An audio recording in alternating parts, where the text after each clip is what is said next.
Good morning, Jock. How are you doing today?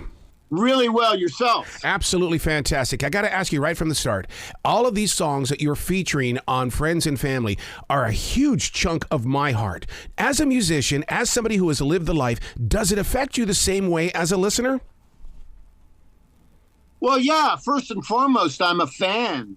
I mean, when I was in high school in Colorado, the Byrds, was the Beatles and the Stones and the Byrds. And, I moved to Boulder to go to college. And suddenly Boulder was a hotbed of music with Stephen Stills and Richie Furay and Joe Walsh and Dan Fogelberg and Chris Hillman. And suddenly I'm on stage playing with some of the Byrds or Stephen Stills or Dan Fogelberg. And you're going, oh, my God. So I was at the right place at the right time when Firefall was forming. And we were all about the songs. And, you got to have the songs first and foremost. Yeah. Lead guitar players are kind of a dime a dozen, and I'm a really good one. But, boy, without the songs, we wouldn't have been anywhere. Well, that brings me to an interesting point in the way that you have evolved with the art of storytelling. I mean, it's always been that connection. Give me a story, and I'll sing right along with you. Give you a story. Well, one of the cool stories that I have that I got to experience was I was on stage when Emmylou Harris and Linda Ronstadt and Neil Young came out and sat in with Graham Parsons and the Fallen Angels. And that was the first time that Linda and Emmylou ever met or sang together. And we went back to Neil's hotel room, and Graham grabs the guitar and plays 30 different country songs. And Linda Ronstadt and Emmylou Harris sat about 8 inches away from each other and blended their voices in harmony for the very first time. And boy, talk about magic. Wow, that has to inspire your creative soul as well. I mean, first of all, being from Colorado, that in itself is a major plus, because I'm from Montana. I get the connection with the earth and the mountains, but to be there with that kind of energy with those songwriters, oh my God. Yeah, and Boulder, not a lot of people know this, but after the big Southern California thing that included the Byrds and the Buffalo Springfield and Poco and Graham Parsons and everybody, Joni Mitchell and Neil Young and Roger McGuinn and Richie Furay and Don Henley, they all moved to L.A. and invented this folk rock first and then country rock. Mm-hmm. And not a lot of people know that many of those people got tired of living in L.A. and they moved to the mountains above Boulder, Colorado. And when Firefall was just starting out, we'd be playing and Stephen Stills would come in and sit in, or Joe Walsh would come in. Joe Walsh was up at Caribou making Rocky Mountain Way. And, it was just perfect timing and a hotbed of music in Colorado for a couple of years. Jock, if you only knew how much trouble I used to get in putting your music on a country music radio station. I would slip in You Are the Woman or Just Remember I Love You, and that program director would hit that hotline in a heartbeat. What are you doing to my radio station? It's Firefall. Come on. Come on. Well, it's funny because we were called, I think because of Rick Roberts and Michael Clark's history with the Flying Breeder Brothers, which were one of the first country rock bands, along with Poco and Buffalo Springfield and the Byrds went that country rock direction for a couple songs. We were kind of called a country rock band from the start, but we really never were. We were a rock band that had a lot of nice, great ballads, and then suddenly all of our ballads was what was being the top 10, and people thought, oh, You Are the Woman, that's Firefall. And, You Are the Woman wasn't a typical Firefall song.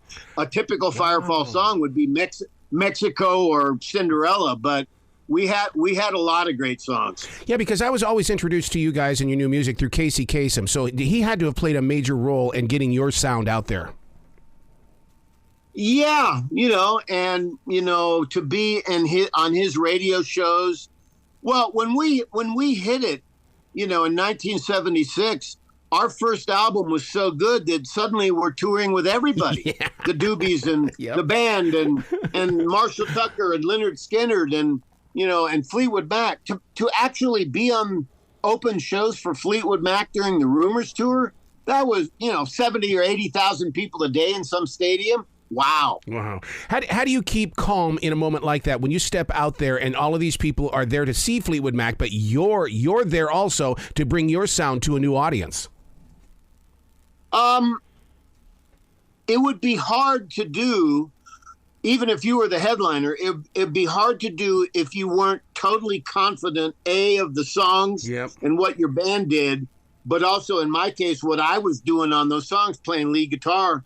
And I was never really nervous in front of 50,000 people. Now, you put me in a living room where there's 3 people listening to you play. It's like, yes, or even worse, if you write a song for a girlfriend and you're sitting there and you're going to play the song for her, it's like, that is nerve-wracking. Oh my God, I've done that where I've written a song like that, and then my wife looked at me and said, "So what's it about?" And no, really, it's I did this for you. What's it about? Yeah. That's funny. You brought up the Doobie Brothers on this new collection of music. You've done Long Train Running. I mean, this is so original. I mean, I love the way that you guys embrace it and make it your own. Well, as producer of this record, songs like Part of the Plan by Dan Fogelberg, I wanted to keep just like kind of his version. Now, it wouldn't sound the same because different singers, different time, different recording, all that kind of stuff. But when it came time as a lead guitar player to play the solo and Part of the Plan, I knew I had to pretty much play Dan's, solo, because it's great. That's what people expect. But the Doobie Brothers song, I didn't know which song that we were going to do. And our new singer, John Basaha, who's also in the band called The Babies, they're not working very much. So it kind of works out that he's doing 2. But he said, I could really sing the heck out of Long Train Running. And I went, oh, okay. And, I didn't really listen to Long Train Running too much before we recorded it. I did know that the signature Tommy Johnson doobie lick on Long Train Running, I wanted to not really feature that one so much and feature the second guitar part. And instead of a harmonica, we put our sax player, Jim Waddell, on it. And that's one of the songs on this Friends and Family album that's a bit different. And I'm glad it is. Mm-hmm, mm-hmm. So, like, when you do go in there and you want to make your guitar sound like Dan Fogelberg, do you do it the old-fashioned way? You grab a 45 and you go real super slow and listen to it over and over and over again? Because, I mean, there's just something about music about go back and listen to it, go back and study it, get into it. Right. No, I don't do that. Although being a 70s guy, I make records in the old 70s way. So, like, for instance, on Just Remember I Love You of Firefall from 1977, there sounds like there's one amazingly great acoustic guitar playing. Yeah. And really, there's like 4 acoustic guitar playing on 4 different tracks, and you make it sound like one great guitar. And, and so I always stack things and, we'll double or triple vocals and just make them sound so great. I learned Dan Fogelberg's solo. Wow. And played it kind of note for note, but I didn't try to, sound like his guitar part or anything. Yeah. Now, on Lynyrd Skynyrd's song, The Simple Man, those 3 lead guitar players were like the hottest 3 guys in the business back in the 70s. And I didn't even try to duplicate their guitar sound or licks. I just played, I played how I played on the solo and all the licks on Simple Man. But in the back of my brain, I'm really zoned in on Lynyrd Skynyrd, and just they were over the top. So as a lead guitar player, and that's what I do, I play lead guitar the best. I just really tried to be true to the original versions that we were doing. Dude, you're not going to believe this, but Simple Man is one of the biggest songs out there on the wedding tour. And what I mean by that is that brides and grooms are requesting this song. And when they get your version of the song, I'm telling you, this song is really going to become a huge part of the wedding scene starting, whenever they're getting married. I believe it. Wow, the wedding circuit. I would have never thought that about Simple Man. Wow. Because, I mean, there's just something that I think what it is that a lot of these young adults that are getting married heard it as a kid. They realize I too am a simple man, and I'm going to, and so they come together into this moment out there on that floor, and it's like, oh my God, who would have ever thought? Wow. That's pretty amazing. And, it's just so great to have picked and then recorded all these bands. I mean, I wanted to do In the Heart of the Night by Poco. Yeah. And, that's one of Poco's biggest songs. Mm-hmm. And, and we got to know Rusty Young and Paul Cotton, who are now both deceased, really well in the past 20 years. And, we did it our own way, but what great songs to choose from. And hey, I've got a scoop for you, sir. We're five or six songs into making Friends and Family 2 right now. So we're making another record with this concept. See, that to me is the preservation of music, because I mean, it doesn't matter what generation you are, everybody loves great music, and when you do stuff like this, they're going to call it their own, and so I love it because a lot of radio nowadays, they're stuck in playing the same 10 songs, but you guys are saying no, there's a lot more out there, and here it is.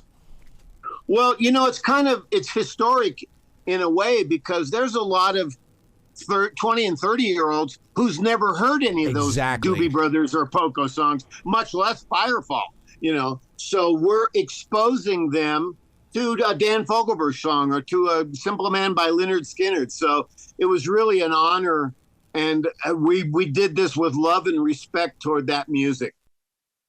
When you go into the studio to put this together, and I know that you were the producer of it, I mean, do you have a moment of your own? In other words, do you sit there going, damn, that really hits me hard?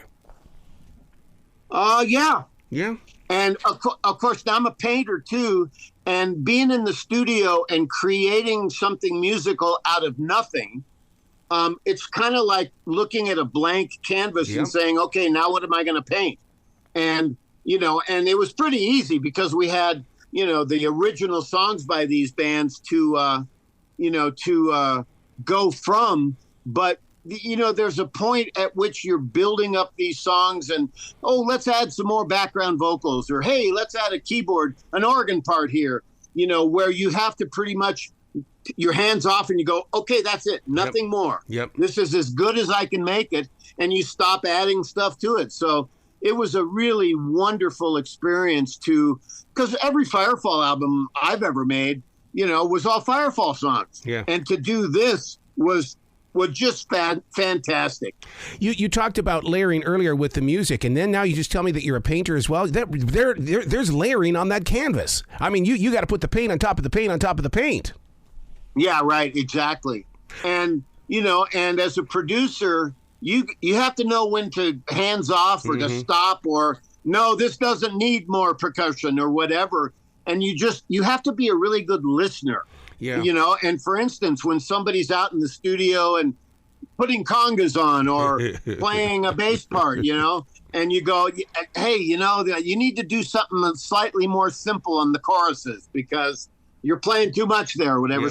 You being a producer is just really being a good listener. It's so true about that. I once had a program director that sat down with me with all the stuff that I was producing, and he looks at me and he goes, I see what you're doing on the screen, but who are you trying to reach? Do you have moments like that where you have to go, okay, is this too much for those that are going to receive it? Well, after having made so many darn albums in my life, I don't really have those moments anymore because I know in the process not to keep putting more vocals on, or, this doesn't need another guitar, right. Or, if you're like I said, if you listen good, when you're done, or when, okay, this song needs a piano, hey, or whatever. And you just go as you go, and then you got to know when to quit. One of the things that I've always struggled with, first of all, it's because of Firefall that I love harmonies, because you guys really nailed it. But when I went in to record, my engineer was like going, no, you're putting too much harmony in there. And I'm going, but this is what I grew up on. And so did you ever have to relinquish control like that when it came to harmonies or a guitar solo or something, or a piano riff?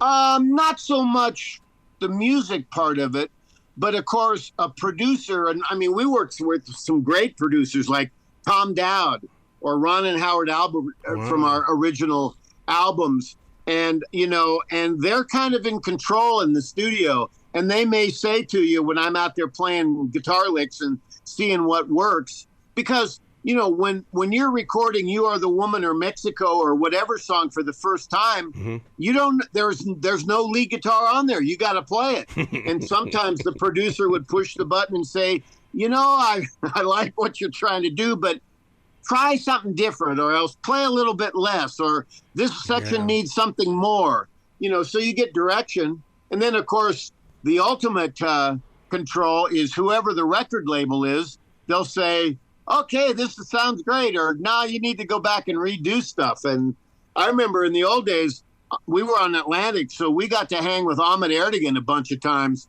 And on our second record, after our first one came out and was so great, Ahmet Ertegun and us had a listening party, of the second record, and he listened and went, this album's not good enough. Oh, God. You guys need to go in and add a couple new songs and do a few things, and hey, no problem.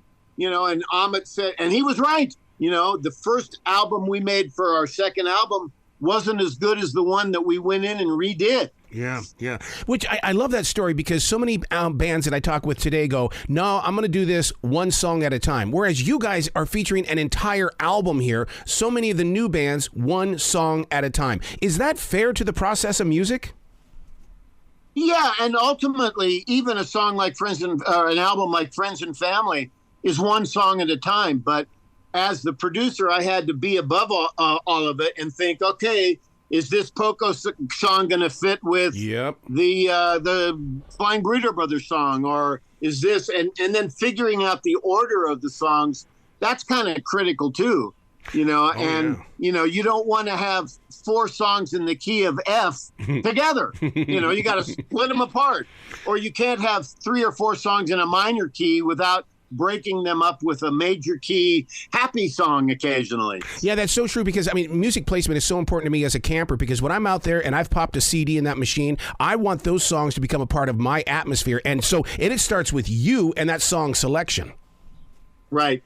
That's true. And, it's just so great. And with us making a Friends and Family 2 album, and we've got songs by Kenny Loggins and Stephen Stills and the Beach Boys, and it's just so much fun. And what we're doing is honoring, and in a respectful, loving way, doing some of the best songs ever recorded in the 70s, which is a decade that I don't think will ever be again. Right.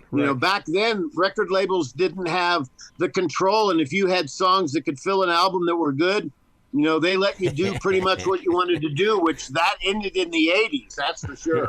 You going to turn that album cover into a poster? Because I want that on my wall. I really do.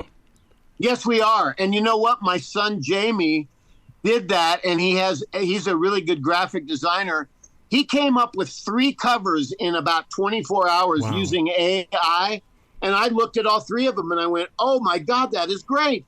Because the first album cover of Firefall was that comet and the reflecting in the water, and Maxfield Parrish and the blues.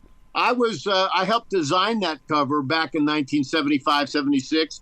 And I wanted our album to visually stand out from 200 other albums that were up on the music store. And so people would go, what's this? Yep. And I'll tell you what, the cover on this album, that my son Jamie did is fantastic. Absolutely. You got to come back to this show anytime in the future. I love your story. I love your band. You are a major part of my life. And I probably got into radio because of Firefall. But man, you got to come back. Well, thank you. Well, thank you. Well, I'm here, and you can anytime during the week we could do a follow-up. So, keep us in mind, and thank you very much for having me today. You be brilliant today, okay, sir?